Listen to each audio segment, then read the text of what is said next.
minutes after the hour of 7 o'clock, a Wednesday night, November the 13th, 1996. I would normally say, good evening, fun seekers, but, let's cut the crap. Let's cut the crap and get right down to it. I got a hell of a lot of things I got to say here. First and foremost, I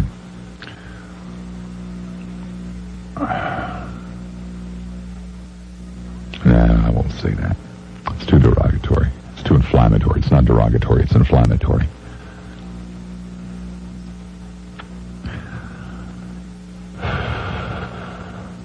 Black people annoy me a lot. Did you know that? They annoy me a great deal. I feel as though, I'm just talking to you from the heart here. I feel as though at times that, frankly, they spend too much time feeling sorry for themselves. And I feel at times as though they don't do enough to help themselves out of, whatever plight, mess they find themselves in. I can see that they're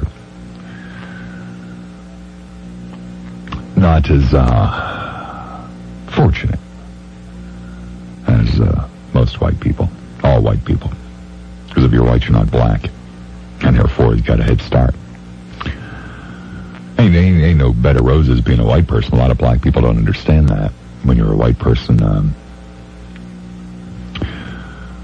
other white people dump on you every chance they get. The powerful people in life, they don't care if you're white or you're black or you're brown or you're pink or you're green. If they can dump on you, they're going to dump on you. And sometimes I get annoyed with black people when they don't understand that. And sometimes I get very annoyed with black people when they just can't deal with reality. And the reality is that if you're trying to get something from somebody, recognition, a gig, a place to live, whatever.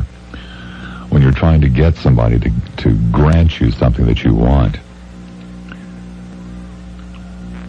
the intelligent thing is to not antagonize that individual. When you're trying to get someone to overlook differences and things of that nature, the intelligent thing to do is not to point out your differences. Like wearing dashikis or that kind of stuff. And I get really annoyed sometimes with black people when they don't realize that.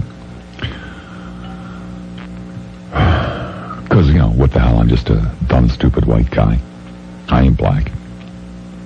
Life's fairly good for me.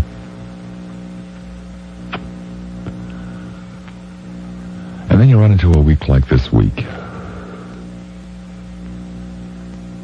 where you find out that one of the nation's largest companies employs a lot of people with some very ugly ideas. And another large company in this nation sells franchises to people with some pretty ugly ideas, pretty mean-spirited ideas. And then you turn on the radio, and on a Wednesday afternoon, your phone rings around 5 o'clock, and it's Sue Tricus, and she says, "You want to talk about the St. Petersburg thing tonight?" And I said, "What St. Petersburg thing?" I hadn't heard anything about anything today. Frankly, I didn't have the radio on after about 9 o'clock this morning. And I said, "What St. Petersburg thing?" And so she starts to tell me, and so, of course, I just reach over and I turn on the radio. And I'm very, very sorry to tell you that I was embarrassed. Very embarrassed for the community that I live in. I'm not from here. I probably won't die here. But I live here. And for better or for worse, I'm part of the community. And I work at this radio station. And this radio station has been both good to me and caused me some grief. But it's a fine set of call letters that have been around for a very long time. And I'm very proud to have been affiliated with these call letters, not once but twice. But I wasn't proud of them today. I wasn't proud of the community that I live in. And I wasn't proud of the people that I share this community with. Because I heard some of the most mean-spirited, some of the most ignorant, some of the most biased, some of the most vicious and foul and vile people in my community, on my radio station, in my house. There was this one guy that under normal circumstances you would kill to have as a caller. Sounded to be about 30 years old, sounded articulate, sounded well-educated, probably had a decent gig, all that kind of good stuff. It's the kind of stuff you like to have your advertisers hear. It's the kind of stuff you like to have your competitors hear, you know? It's the kind of thing that you strive for in this business. Kind of like, putting a good face on something. You want people to think that these are the kind of people that listen to your radio station. These are the kind of people that listen to your radio show. And the guy was going on and on and on, saying all kinds of incredible things. Oh, I'm telling you, Brian, these blacks, they take crack cocaine, and they all say that, it's okay for me to take crack cocaine because people discriminate. They all say the same thing, Brian. They take this dope, and it's my fault that they take the dope. They all say the same thing. The incredible thing is I've never heard a black person ever say anything of the kind, let alone all of them.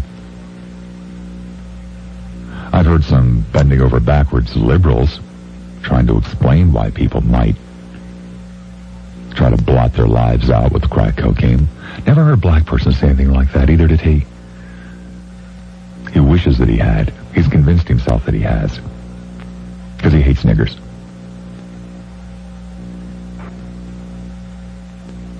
And he doesn't mind telling vile, vicious lies, and he doesn't mind spreading falsehoods.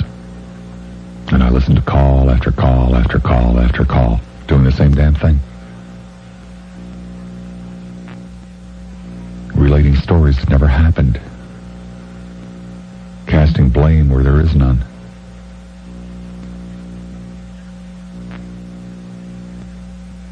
What the hell, I'm a bleeding heart, And I stood there in my kitchen tonight before I came in here, just trying to imagine what kind of strength, what kind of character, what kind of superhuman beings the vast, vast, vast majority of black people are.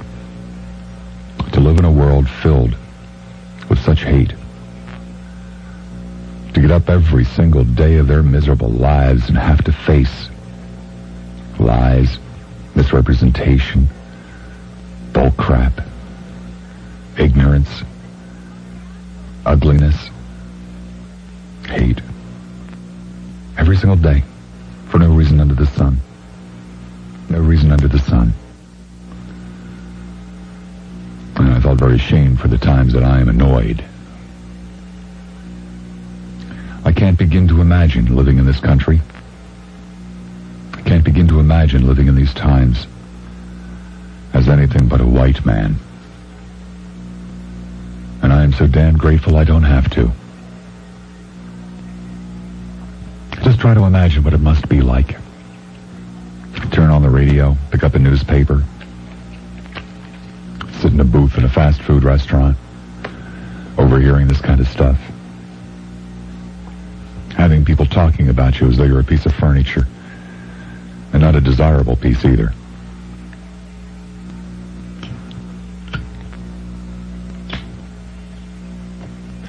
Over and over and over and over again, day after day after day, and it just don't get no better. And it ain't going to get no better. What an incredible group of people. How I admire them. Admire them for their strength, admire them for their character. How very, very sorry I am. How very embarrassed and ashamed I am to be a member of a community, a member of a group of people, a member of a nation filled with so much hate. And there's not a damn thing I can do about it. There's not a damn thing that anybody can do about it. I almost kind of envision people who sit out there and wait for nights like tonight so that they can vent and spew and feel justified in doing so.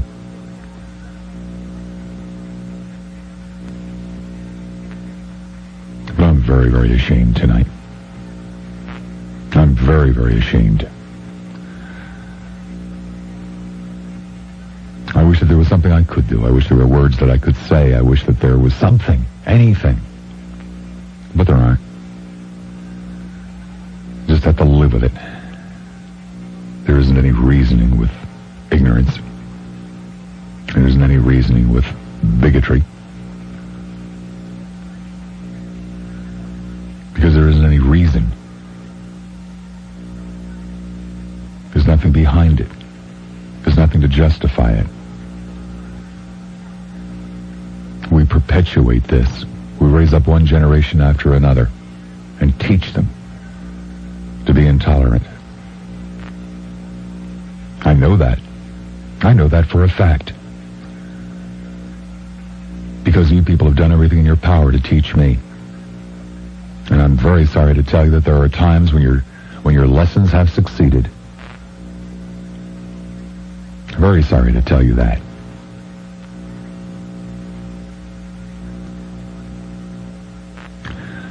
I don't know what else to say to you.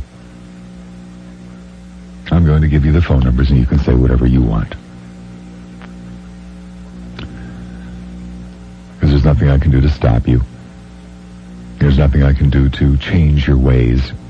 There's nothing I can do to reason with you. I just have to accept you. Just like they have to accept you. I just have to make the best of it. Just like they have to make the best of it. So you revel in the misery and the discontent and the frustration. You revel in it. Use it to prove your point. 990-WFLA in Hillsborough. 990-WFLA. In Vanilla, it's 461-WFLA. 461-WFLA. The GTE MobileNet Star line is 970 Star. The Delaware Savings toll-free line, 1-800-969-WFLA.